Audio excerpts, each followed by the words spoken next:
Okay, and we're good to go. Ceally, thank you so much for coming on and doing this podcast on short notice. I know it was only like a few days. Yeah, no problem. I'm happy to be here. Thanks for inviting me. That's all good. Just a little bit about how I met you. It's for the people who don't know. Basically, I met you through the vast ocean of social media. It's so big these days, and a lot of people paint it out to be this bad thing, but it's also a good thing. It's a tool. It can be used for good and for bad. And for me, I got to link up with a like-minded person like yourself, and I saw you promoting cannabis oil. We had an hour-long discussion about healing, about business, about life. And honestly, I'm so grateful to have these kinds of opportunities to link up with like-minded people like yourself. So tell us a little bit more about yourself and your story. Well, I'm 31, so there's a lot.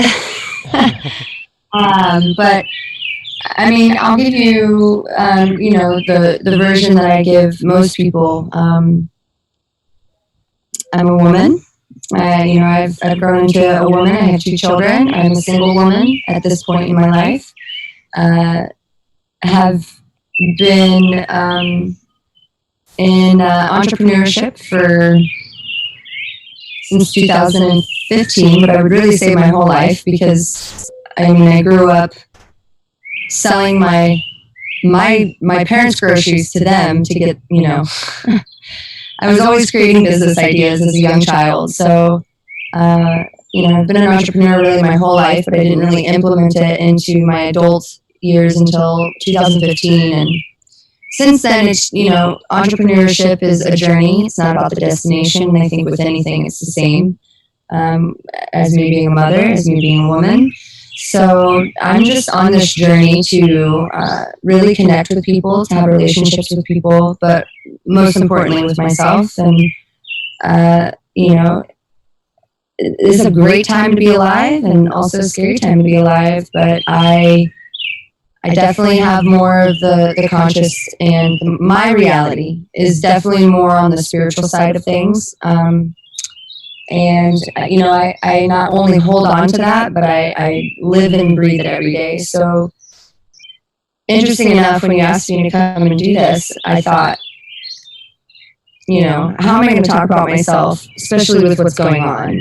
Because really, I sound, in most people's opinion, would be a privileged white woman.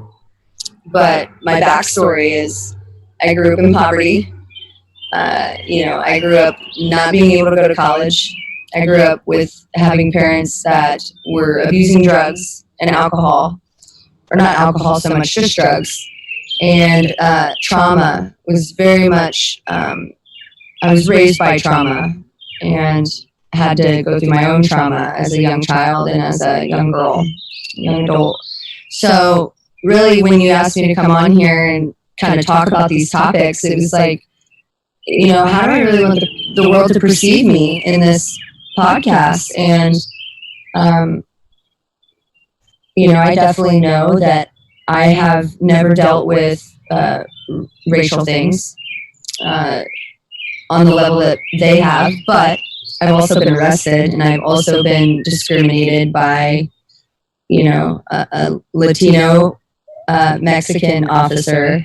So it's like, I think everybody has their perspective, everybody has their stories, everybody goes through life, their journey differently. And when somebody else's narrative or perspective doesn't fit yours, you want to fight it. And I definitely don't want to do that on this podcast. I'm not going to come on this podcast, or really any podcast, or have any conversation with anyone about who I am without first knowing that I respect the journey that you have been on, and you're going to respect the journey that I've been on. And we're going to be in the middle. And the perspectives that we both have are going to be different, or they're going to be the same. Who knows? But you're going to be biased on your journey, and I'm going to be biased on mine. So if we could both, and to the audience, if we could just keep that in mind. Like, I can introduce myself and I could really tell you about me, but if you're going to receive it on a notion that it doesn't fit your narrative, doesn't fit your journey, then you're not going to listen to anything I say. But if you're going to be open and you're just going to listen and you're going to try to receive it without getting upset or not getting upset, however you're going to receive it, then let's talk. But yeah, I'm a woman that just loves life. I'm that is who I am, and I'm a professional problem solver. You know, you have to be when you're an entrepreneur, Yeah. and that's what I love about myself is that I have been faced with a lot of obstacles in my life. But one thing that I never did was never give up, and I always got back up. Not with a fight, but I got back up because I knew it was going to get better. And I wanted better. So I went for better. So, yeah, that's who I am. No, that's awesome. Honestly, thank you so much for setting that context, because I think it's very important, especially now. And what you said is extremely important, and people need to understand this. Just because we have opposing views doesn't mean I go and chuck a brick at your head. At the end of the day, we're all human beings. Yes, there are problems in the world, but this is how we solve them, by having an open discussion, talking, using our words, not our fists, not guns.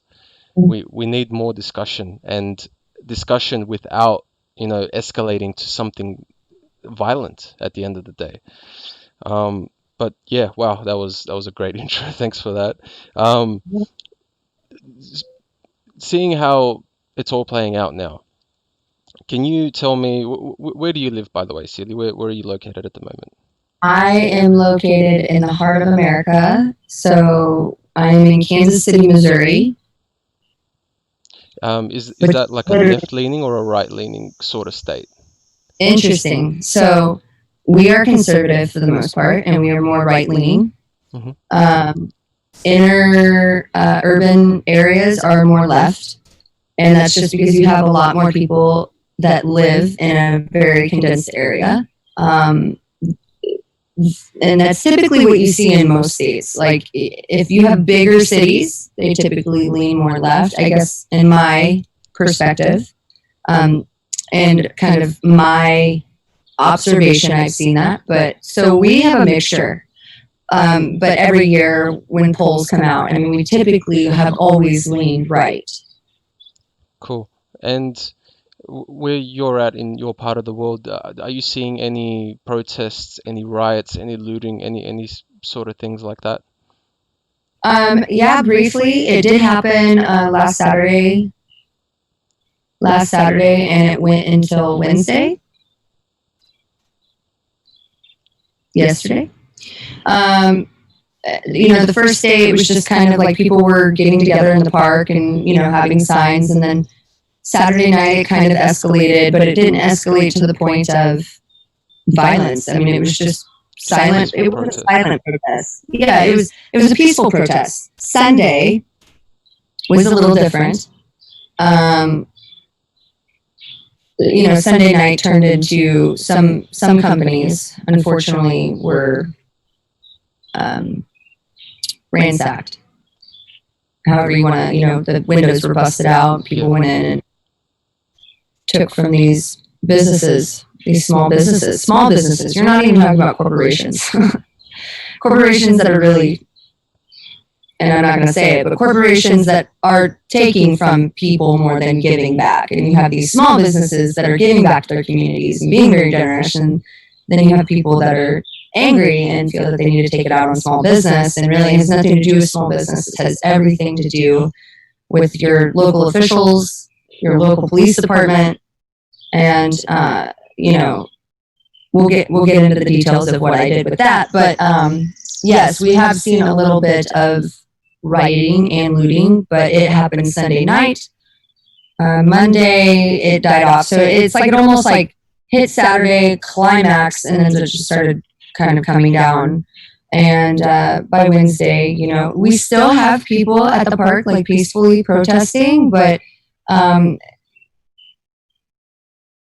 it seems that it has completely, at this point, like people are like, yeah, we probably shouldn't be, or they have it kind of under control where they're making sure businesses are not being taken advantage of. Yeah, it's very, I don't know what word you would use to describe it, but people don't realize to understand the differences between an Amazon and like a mom and pop shop. I feel as if the way that the trend is going, small and medium-sized businesses are going to evaporate. They're not going to exist anymore.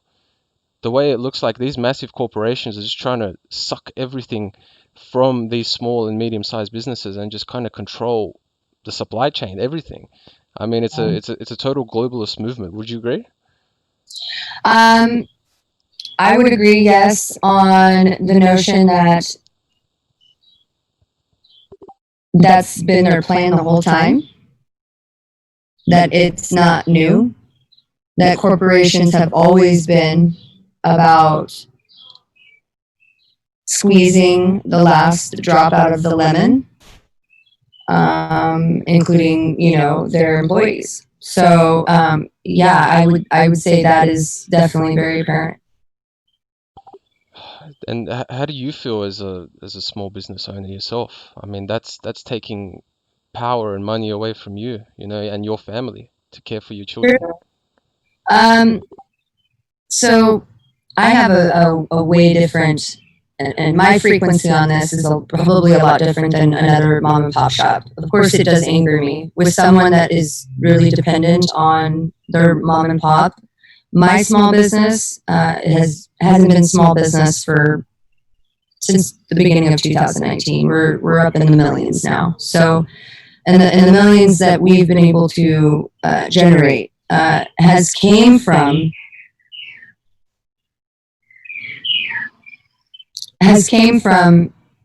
sustaining communities, helping communities. So the reason why people continue to purchase with us is because we give back so much.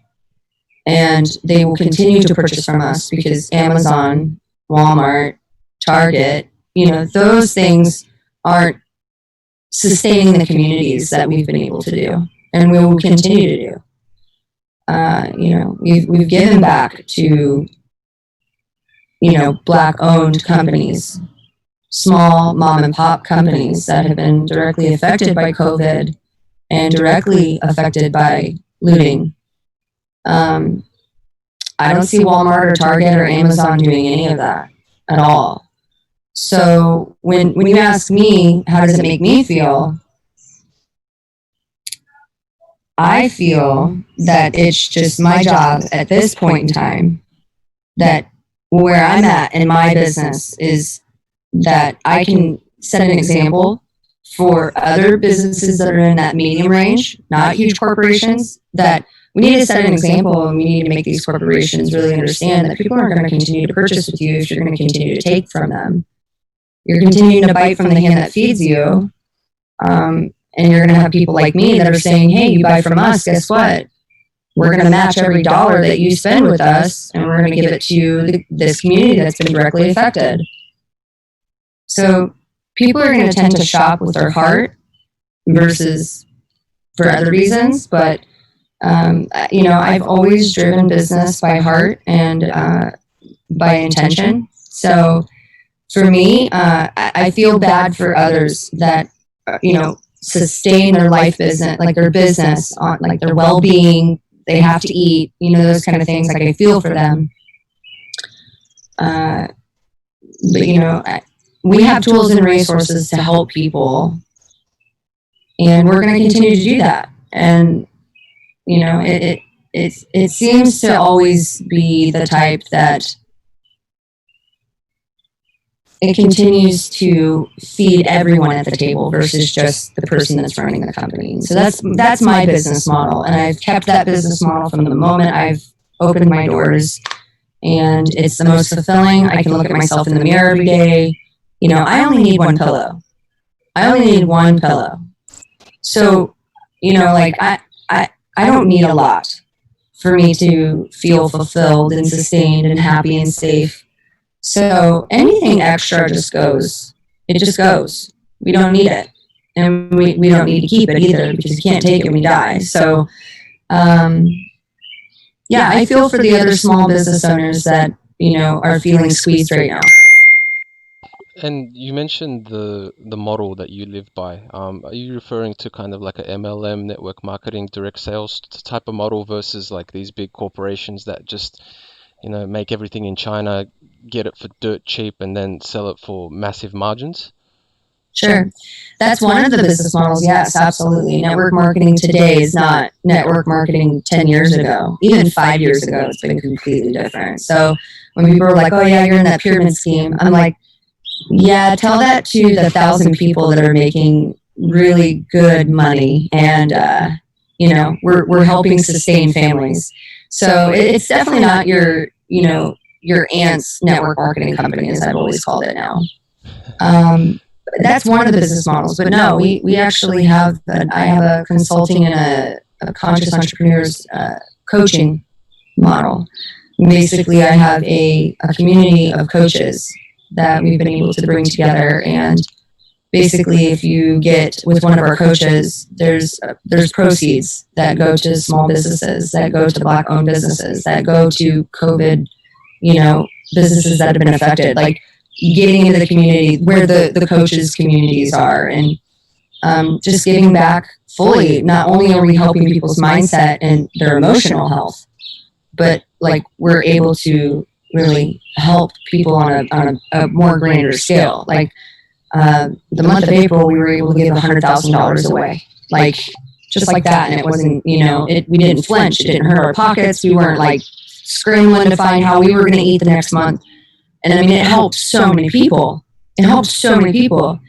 And so people were making jokes like, it's the stimulus check from this organization. So, and there has been a lot of support, and it's not in the media, because the media is not going to share the good. The media is never going to share the good.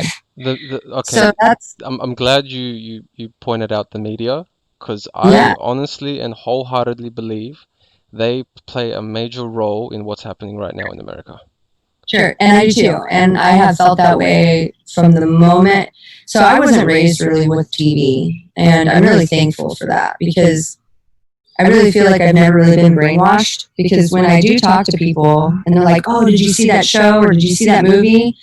I just kind of stare blankly almost at them, and it's like I can't even nod yes or no, because I don't know the language they're speaking, because like 90% of people are so fixated in their front rooms watching TV or watching the screen, whether it be their phone or their computer or whatever the case may be. Distractions everywhere.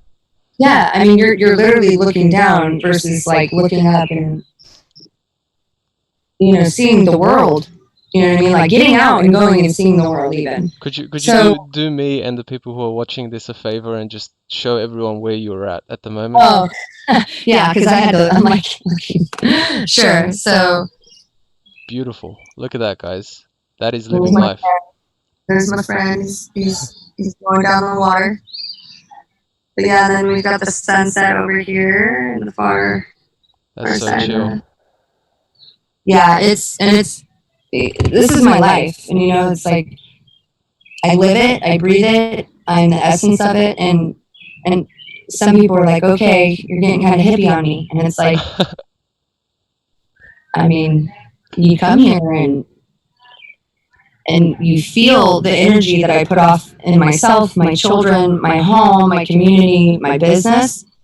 Like, people want to be a part of that. They're like, man, I am so stressed out. I don't know what Ceally's drinking, but I want it. Like, what's the Kool-Aid? And well, it's cut the media out, cut the negativity out, cut the BS out, and do your own observations based on your intuition, on your heart, versus really being spoon-fed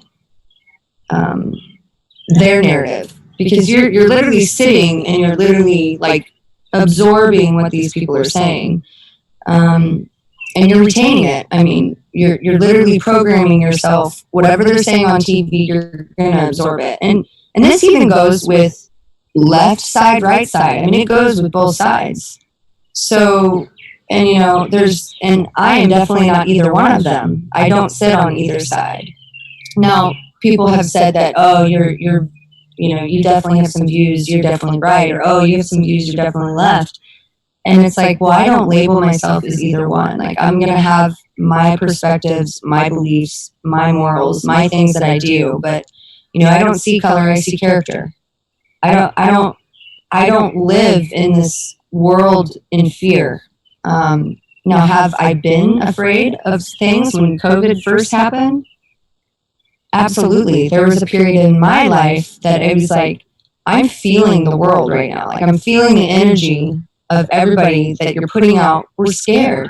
We've never experienced something on a global scale Felt like the this. same thing, Ceally. Felt exactly the same thing. The fear. It was so prevalent and strong in the air. You could cut it in the air with a knife. Oh, yeah, I agree. And it wasn't, and then, like the schools got shut down up here and just all of that. And the global impact that it had on everybody will forever change everyone's life for the rest of our lives. And it'll ripple effect into not just my children's generation, but I'm sure into my grandchildren's generation. And when I say that, it's meaning that we have all gotten to a point where we've leaned too much into the agencies that have really not served us. And they have served us in some ways, but more than not, they've taken from the communities. They've taken from the people that have built it. And that's not the point of structure. That's not the point of all of it. So, I mean, people really have to cut the media out. The media is the number one thing. When people say, Ceally, if you could only tell me to do one thing, what would it be? I'd be like, turn off your TV and stop listening to the news, left or right. I don't care what side you're on. If you did that for a solid 14 days, the vibration that you put out is going to be so much more relaxed and so much more at calm. And, I had a conversation with someone the other day, and they called me and they're like, how do you do it? Don't you need to know? Don't you need to be prepared? Yeah, I am prepared. Yeah, I do have guns. Like, I'm a single woman with 2 children. I don't have a man to protect me. You know what I mean? And I'm also not going to rely on my government to protect me. So it's like I have my views, I have my choices. And my choices are, I'm not going to live in fear, but I am going to be prepared. So I have preppedness. Like, I definitely have food, I have guns, and I have a place if I really need to skip out of Dodge, I'm going to go. But I really don't feel like it's going to go that way. I don't. I feel that they continue to feed you a narrative to constantly keep you in fear so that it, shortens your lifespan, shortens your ability to even help yourself, so you can't even help your community. Like, you can't even extend a hand if you're so stressed out. So that's just been my mantra is, after COVID hit, it took me about 14 days to really come down from that. And I mean, I got sucked into it. Like, I remember literally like scrolling and just really getting into narratives. And I finally just woke up one day, and my daughter told me, she said, are you going to, are you going to go get groceries today? And I realized I didn't go get groceries for like 3 days. And it was kind of like a hit to the face. Like, you are taking focus off of yourself and your children, and you're rather putting it into something that's not serving you or your children. And, I love my daughter, and she, I've sheltered my kids from really COVID. I've tried to make it as fun as possible. We had to do homeschooling and tried to make it as best as I could. But truthfully, it's like, at one point she kind of just was like, okay, I need to go like slap her in the face and be like, get out of there, And I'm thankful that she was like, we ain't got no food. What are you doing? And, at that point I was like, okay, 14-day cleanse. I'm not doing this. So media will literally, if you can do that, you will be able to take the filter off and see the world in front of you for really what it is. Like, I remember I was dating this guy and he never traveled before. And I travel a lot. Like, a lot of people know that I love traveling. And so he had an opportunity to go with me somewhere. And so I took him with. And it was kind of in a country that, was definitely way less impoverished than America. But they were so happy. Like, these the people in this country were so happy, and they're always happy. I mean, like, well, one, they live like in a tropical, like beautiful place. But like their houses are definitely not like brand new, like they're practically like huts on a dirt road, but they're happy. And he just like was so shocked. Can you see this? I can, yes. This is I'll just move that there. This is called Plato's cave analogy, and picture perfect for what you have explained in terms of the media. Oh, I know this. Yeah. Yes. This is If you're in very a cave, famous. you're looking at it and you're trying to get out the cave, and they're like, no, it's really beautiful out here. Yeah. And This is people exactly don't what happened. realize that they're stuck here watching a false image that's being portrayed to them by technology, by social media, by CNN, NBC, all those stupid acronyms that are just poisoning people's minds, cooking them, making them angry, fear-mongering, all that sort of stuff. And it needs to stop. Well, it needs to stop, but the thing is the only way it's going to stop is you have to stop feeding it, meaning you have to stop watching it. You have to. Like, it's literally, okay, you want it to stop, so stop watching it. And that's hard for people because people really feel like they need to know the end of the book. And, that'll speak to a lot of people. Like, people want to know the ending before, like, they can't even enjoy the ride. They have to get to the destination. So I always say, like, it's about the journey, not the destination. Like, I'm going to have fun, and I'm going to be positive about it, as much as it is very painful for some people. I'm not going to be in that. And then, you have the Black Lives Matter movement right now. And, a lot of people are like, you being silent is you being a part of the problem. And my argument is to that is I've wrote my police officials, I've wrote my local officials, I've wrote my police officials, and as a taxpayer here, I've asked them what they are going to do to lower, discrimination and police brutality. What they're going to do, and I've asked them to please write me back. And I actually sent in like, this is how much I paid in taxes. And by the way, when you make over $1 million, I mean, you pay 40% of what you make. So I've paid a lot of taxes. And so, I want them to answer me.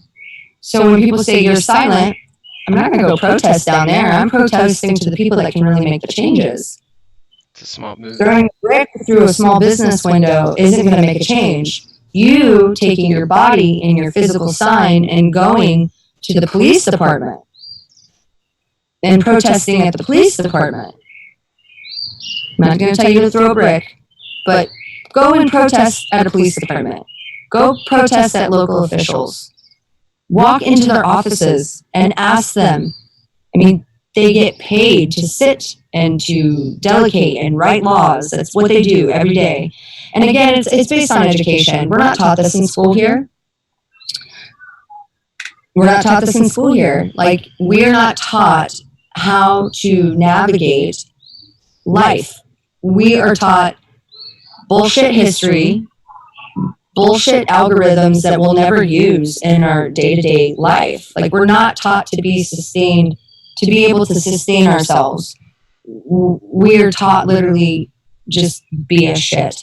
Excuse my language, but it's the truth. It's the truth. And it's eye-opening to do this homeschooling thing because, like, it's made me go, I think I'm going to homeschool because I think I could set my kids up way better than the schools that I pay for here. But I mean, I live in an area where the schools are top notch here, and they do teach a lot of life skills. And that is great. And I just think it's all based on perspective. I've been in poverty. I have been there. I've been on government assistance as a mom. Like, so when I sit here in front of my view now, I'm coming from a place that I've been there. I've been taken advantage by the government. Then I shifted my perspective and was like, okay, how can I be a part of changing it versus fighting it? So when it's like, again, like people are like, no, they need to suffer. And I'm like, I get it. Totally. I'm like, you're bitter. You're resent right now. I get it. Felt the same way when I divorced my ex-husband. But I share children with that man. So it's like, I have to keep him alive because, it's for the children. No, me and him were great friends. At the time that we split up, absolutely not. I was very resentful. And I understand when people's emotions are high, we're going to say things that we don't mean. And we're going to do things that we didn't really understand of what we were doing. We're going to act like toddlers every once in a while. But there is a certain point where you do kind of go, okay, I'm really tired of this. Like, I really want change. I want difference. And if you really want change, then you have to raise your vibration, raise your consciousness, and kind of go, okay, what can I do to do that? And like actually do it instead of like talking about it or just thinking about it. 100%, yeah, for sure. And perspective is a word that just keeps coming up. And me and my friends talk about it all the time. It's all about the perspective. The more perspective that you can have in one person's consciousness, the better off you are at making decisions that will affect the rest of your life. Mm-hmm. And speaking of perspective, I need to ask you because there is so much division, and I don't want to promote division. I want to promote love because love is free and we can share love, and we need love right now, to be honest. There's too much hate, there's too much anger. People have forgot what the morals and their values are, and they're just mindless. They're like zombies. What is your perspective on United States President Donald J. Trump? What is my perspective on Donald J. Trump? Do you think he's doing his best? Do you think like because he bashes the mainstream media all the time and he calls them fake news, and I agree with him, and I think we both will agree with him that they are not good for society. But him as a person and what he's trying to do, what do you think of The him? best way I've always explained Donald Trump, so I didn't vote for him first term. The best way that I've ever explained Donald Trump is like he's the strict dad that America needs right now, and he's the only billionaire that's using his own funds. Like he took his $100,000 as making as a president, and he donated it. Yeah, first president ever. Yeah, like he's taking his own money, his own like what he's built, his empire, literally taking his own money and literally helping America. Like Joe Biden, every other president would never do that. They've always gotten into office to fill their pockets versus giving from their pockets. And so when I really learned that, the media is really like out to Trump. Like they really just dislike him because it's very apparent. He's destroying what they're trying to do. And, it's their competitor. So of course the media is owned by, that side. And, and I used to really believe the media on a lot of things about Trump. But my eyes have kind of been lifted to that. And I just feel like, sometimes he can kind of come left side out of his mouth. But again, we're not in war. We haven't been in war. He's the first president that's been in office that we haven't gone to war. It's incredible. And some other things, and I'm sure that there's, people are going to be like, but did you know this, and this? And I'm like, look, I'm not going to debate with you. My views are, if you don't like Trump or you do like Trump, I don't care either way. My perspective, what I feel is I feel that he's the dad we need right now. He's the dad, the strict father that is sitting the crazy teenager down and going, no, you can't take the car out and drink and drive and smoke cigarettes. You cannot do it. And, we don't understand, America's going crazy and like screaming at him, but it's like, I don't know, he's the only president that's really showing up versus selling us out. And, I think that's important for people to have perspective. You don't have to like the guy, but you can't discredit that he gave his $100,000 salary and donated it to COVID research. 100%. To, like, how are you going to knock that? And again, like my grandmother, some of my family, like my grandmother who I'm very close with, she dislikes Trump so much, but she also watches CNN all day. So it's like, well, then there's that. But if you looked at the different narrative, if you went over to Fox or you went over to, she would love Trump, but she only watches CNN. She doesn't. So again, it's like, who's in your ear? And again, stop doing the media and do your own research. Get off the media and like go on your own roller coaster ride and find your own answers. You know, Celia, it's funny that you mentioned your grandma because I live with my grandma as well, and she's about 75, 76 years old, Eastern European lady, can barely speak a word of English, right? So when she watches the news, which she does every day, and she sees what's going on, and she sees President Trump talking on stage, doesn't understand a word he says, but she has a feeling, she tells me she has a feeling that he's a good guy and he's trying to do good things. And Yeah. it just confirmed that feeling when I told her, he donated his salary. He's a man that can't be bought. That's important. When you can't It is buy so someone, important. that is so important. And that's what Donald Trump is. He's a man that cannot be bought. He's gonna come and drain the swamp, as he says, of everything that's bad about America. Now, I believe with your perspective that you say he's the strict father that America needs right now. That's 100% true. Yeah, and interesting when I do say it, people are, they fight me on it, but that's okay. I tell them I still love you, and I'm going to invite you over for a beer. So That's how we have to you can do be. what That's you how we have want, to be. but I'm still going to love you, and we're still gonna do good things in the world. So yeah, Yeah, 2020 has just been a crazy year, It it's all actually started with over. Kobe Bryant's death, and that for me, especially me, because I love basketball, I cried when he died, and it was so tragic, him and his daughter, and then that just started it off, and then COVID, and then lockdowns, unemployment. I think 1 in every 5 American people are unemployed. That's insane. It's never been that high before, and you know, No, well, again, and I just think that I think it's all planned out to try to throw someone out of office, honestly. And people, feel the way they feel, but I don't feel that we had literally less than 2% in unemployment before all of this happened. oh yeah. Like, Donald Trump has literally had the best economy, has had the best economy since COVID hit in history. So And it's no I fault just of feel his like it's own that part that's of happening the, right now. what's that? It's no fault of his own that COVID hit and then, unemployment skyrocketed. You can't blame that on him. People blame him for COVID. People blame him for the injustice, that's going on right now. They blame him. They need someone to point the finger at and, orange man bad, so they point the finger at him. I always say when you're a business owner that you get all the glory, but you get all the pain too with it. So as a president, you take that job on. You take that job on. You're going to be blamed for everything. And I think he has thick skin. I think he's fine. I think he goes to bed at night, not really caring what people say. It's obviously it shows. You know what I mean? Like, he just stands up there, like, okay, yeah, like, I it do just doesn't faze him, like, which is so amazing. I do need to criticize him a little bit in the fact that I really want to see him be a little bit more empathetic to people. Oh Because yeah, I in the agree. past, a lot of presidents, when their country is in a time of crisis, they need to address the public in a sort of heart-to-heart way.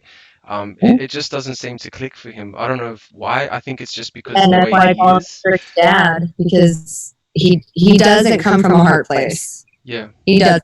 He comes from the root. Like, this is how it's going to be, and you're not going to thank me until later. And and maybe I understand that. I was raised by my dad. I didn't have a mom, so I have a mom, but she was not present in the first upbringing of my life. So I have that understanding because now I'm an adult and I have perspective on that. But yeah, I completely agree. That's why I said he can talk out of the left side of his mouth to people. And I agree. Like, the compassion, people want compassion from their president. They do. And, you know, I get that. I get that. I agree.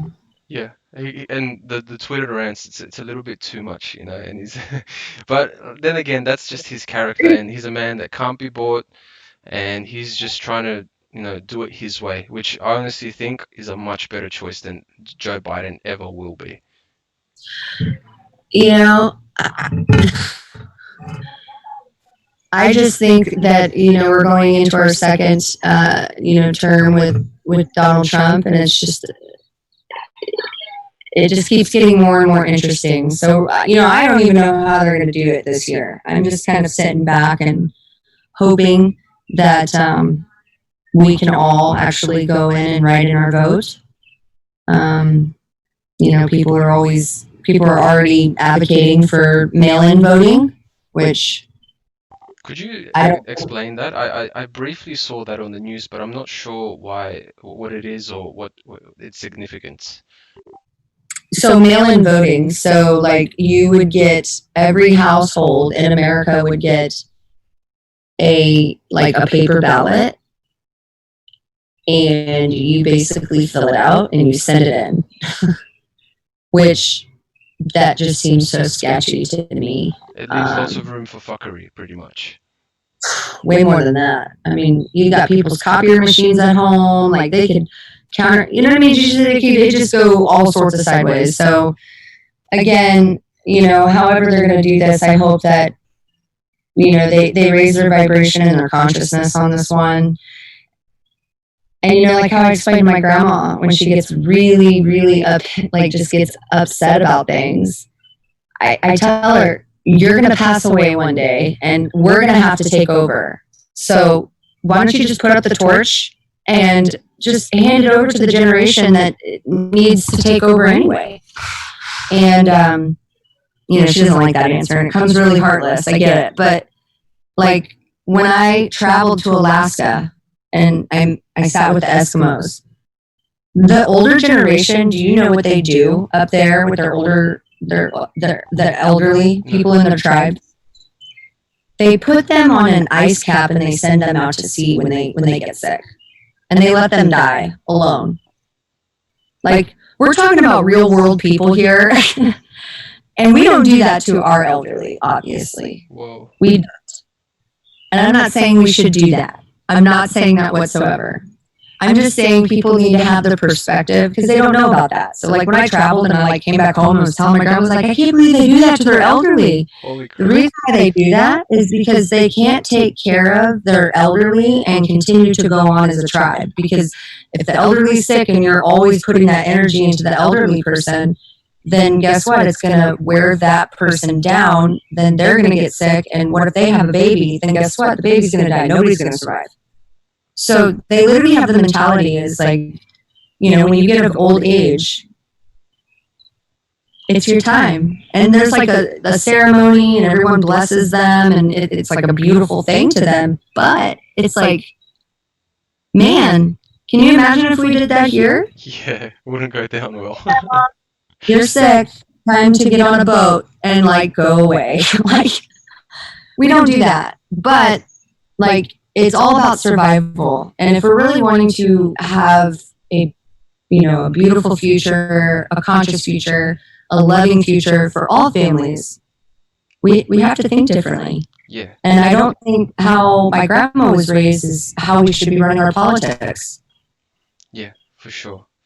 Wow, this was an awesome conversation, Celia. I wanna finish up. I have this thing called my top three. Are you there? Yeah, can you hear me? Can you hear me? Hello? Hey, can you hear me at all? Yeah, I can. I'm just coming inside because it's getting dark. Yeah, that's all right.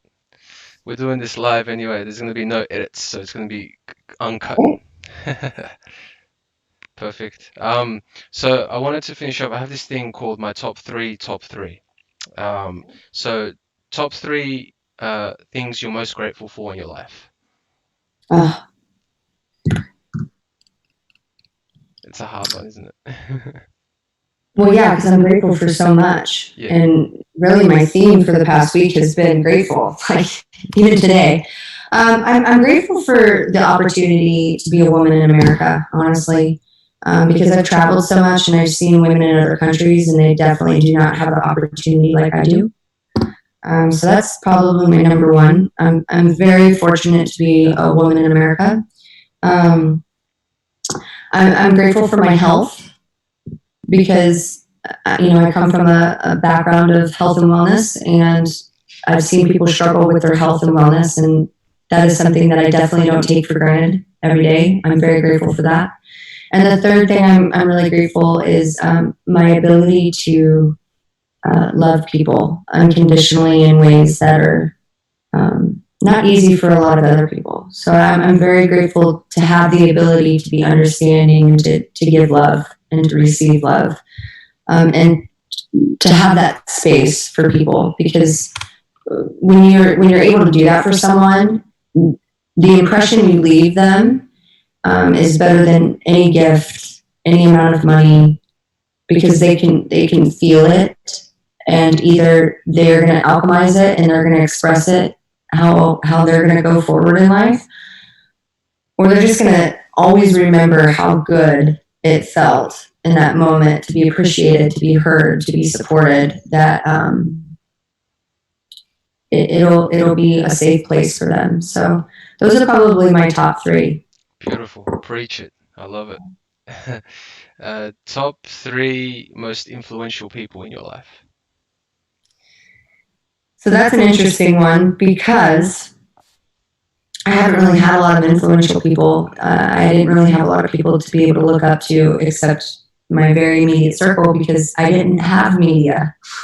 I didn't grow up on TV, so I wasn't watching, stars and movie stars and those kind of things. Mhm. So those aren't things that I gravitated to. The top three influential people in my life today, one is myself, because I really do feel that I have become the person that I wanted to be influenced by. And I'm sure people are going to be like, that is very narcissistic. Of course. Sure. But I mean that in a way that is like, I've been really practicing a lot of self-love lately, and I was always the last person to really say anything about myself. So the number one person is definitely me. It's important. It's if you can't love yourself, how can you love anyone else? And that's you hit it spot on. You hit it spot on. The second person would be my grandmother. Despite our differences and despite where we disagree on, she has always shown unconditional love for others and for me, and that really has ripple affected into me as a grown woman, into my children, and into a community of people. So like her impression of that will always live within me, which will go on forever.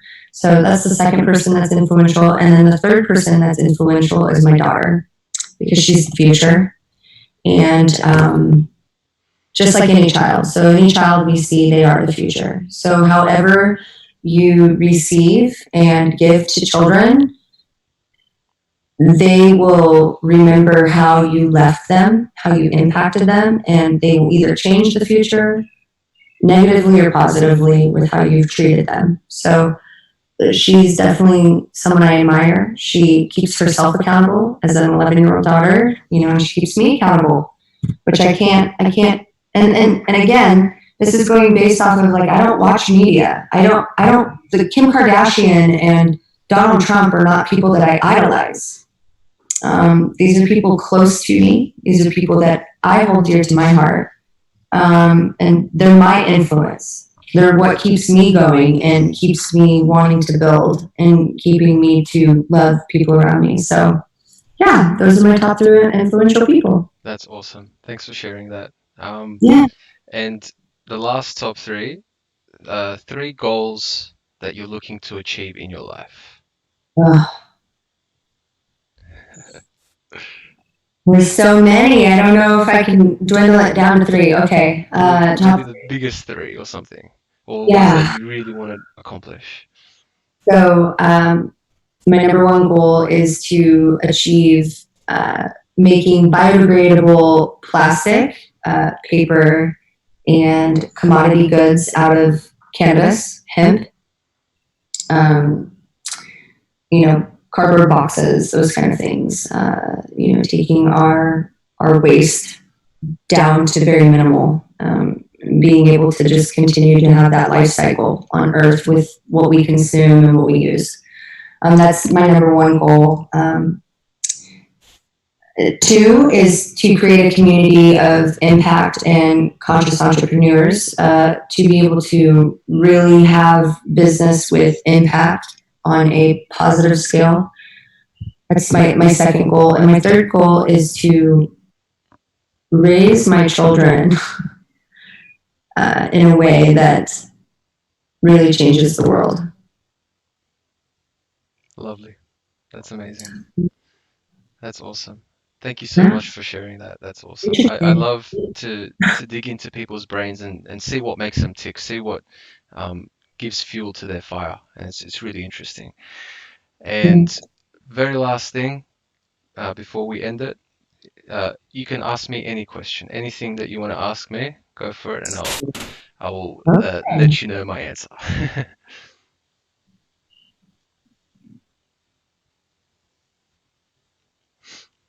Hmm. Okay. Can I ask you three questions? Of course you can, go for it. First question would be, what's your favorite color? Blue, aqua blue. And give me three deep reasons why. It reminds me of blue summer skies, swimming pools, beaches, sand, just happy things. Okay. Then the second question is, what is your favorite animal? Ooh, well, it's a funny one because this animal doesn't exist. I love Huh? dragons.